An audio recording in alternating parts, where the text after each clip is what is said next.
1. januarjem 2019 se je začel uporabljati zakon o osebni asistenci, ki določa pravico do osebne asistence. Pomoč uporabniku pri vseh tistih opravilih in dejavnostih, ki jih ne more izvajati sam zaradi vrste in stopnje invalidnosti. Kot osebna asistenca se šteje pomoč pri temeljnih dnevnih opravilih, komunikaciji, stalnem spremstvu najtežjih invalidov, pomoč na delovnem mestu in izobraževalnem procesu. Je zakon sprejet. Končno imajo ti invalidi, ki potrebujejo res veliko podpore, pomoči pri upravljanju čisto vsakodnevnih aktivnosti, možnost, da živijo tako, kot želijo. Asistenti, treba jih je bilo zelo veliko zaposliti. Mnogi so dobili 120 ur asistence, več, manj. Torej organizacije, ki želijo izvajati, morajo imeti kader. Ampak verjamem, to je dobra stvar. In država je s tem pokazala to, kar je nekje zapisano v konvenciji tudi, da se država pokaže, kakšen odnos ima do invalidov, koliko je humana ravno na ta način, ko pokaže razumevanje za tiste največje potrebe ljudi v stiskah.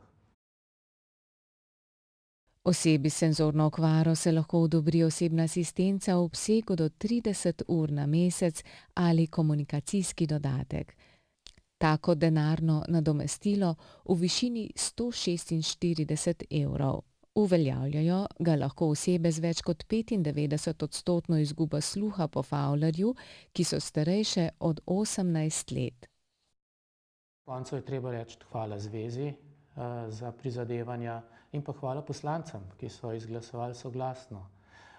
Verjamem, da so gluhi zadovoljni in verjamem, da bodo sredstva v veliki meri porabljena tudi za namen, za katerega so namenjena, to je za pomoč pri sporazumevanju, kadar rabiš nekega tolmača ali kogarkoli izven te sfere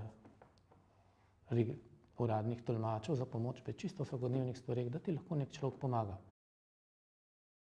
Vlogo za osebno asistenco ali komunikacijski dodatek upravičenci oddajo na pristojnem centru za socialno delo. 31. januarja je država izplačala prve komunikacijske dodatke. Prejelo jih je 748 upravičencev. Vložili te uporabniki, ki še niso vložili vloge za dodelitev komunikacijskega dodatka, to lahko storijo kadarkoli, to ni omejena zadeva, lahko naredijo to danes, lahko čez en mesec, lahko čez 3 mesece. Prvo izplačilo bodo pa dobili mesec kasneje, kot bojo prejeli odločbo. Zgornje starostne meje upravičencev ni. Uveljavijo ga lahko tudi starostniki, ki bivajo v domu starejših, vendar v tem primeru ne morejo uveljavljati pravice do osebne asistence. Nekaj komunikacijskih dodatkov je bilo odobreno tudi uporabnikom, ki so v institucionalnem varstvu.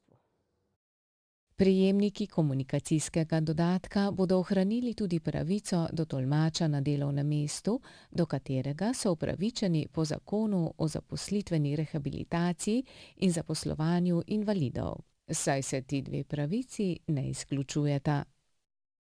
Pravica do tolmača za slovenski znakovni jezik v ničemer ni povezana z pravico do osebne asistence in zaradi tega ni razloga, da tisti uporabniki, ki so upravičeni do osebne asistence, bilo kot del komunikacijskega dodatka, bilo kot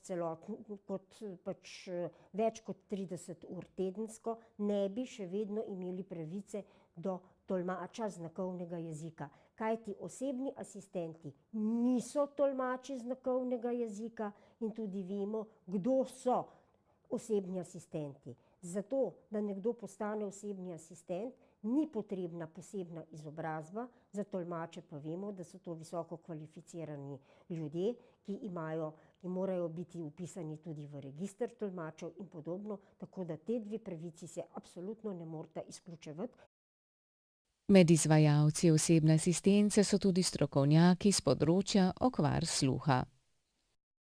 Izvajalci, ki izhajajo iz te sfere, to je Združenje Dlan za gluhoslepe, potem pa Medobčinsko društvo gluhih in naglušnih Auris Kranj in pa Medobčinsko društvo gluhih in naglušnih Krško Posavje.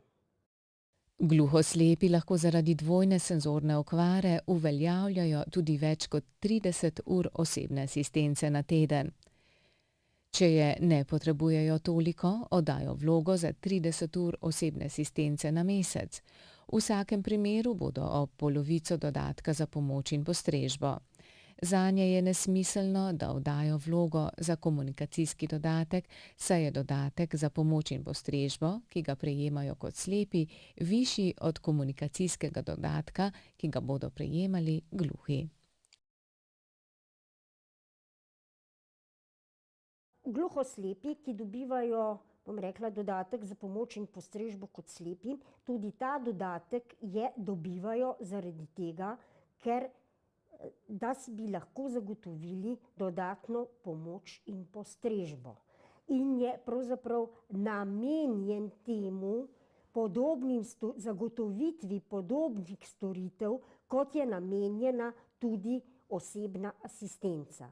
Zaradi tega pravzaprav je tudi ta določba zakona, da tisti, ki že nekaj prejemajo iz enakega naslova, se pravi iz naslova za to, da si uredijo neko pomoč in postrežbo, da pač polovico tega dodatka v ta namen tudi prispevajo.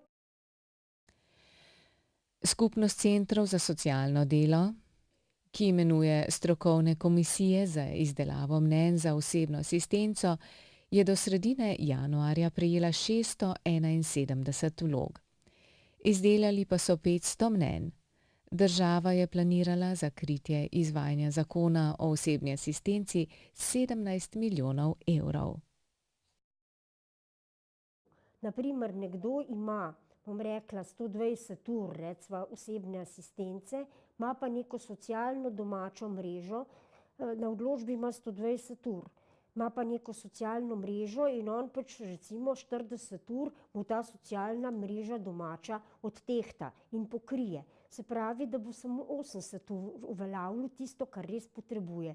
In šele takrat bomo videli, ob prvih obračunih bomo šele dejansko videli, koliko pravzaprav naj bi to mesečno bilo, koliko denarja okvirno bomo mogli za to računati.